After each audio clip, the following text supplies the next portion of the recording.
Ready to unlock the power of automated conversations and transform your customer interactions?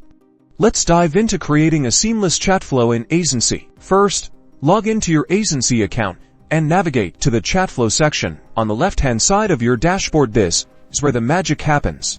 Click on the Create Chatflow button. Give your new chatflow a descriptive name and select a trigger event. A trigger can be anything from a customer sending a specific keyword to opting into a campaign. Now, let's build the flow.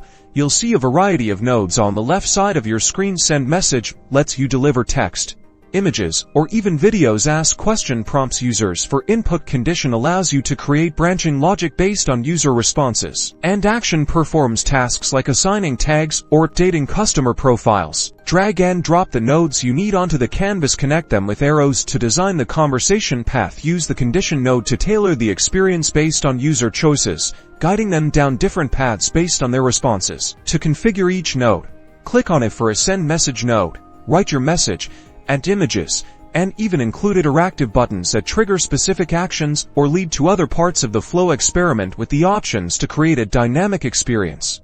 Review your entire chat flow to ensure it flows logically and provides a smooth user experience. Test your chat flow thoroughly using the preview feature to identify any potential issues. Once you're happy with your design, activate your chat flow and monitor its performance using Aisensy's analytics. Analyze engagement rates and completion rates to optimize your chat flows for maximum impact and make your customers happy.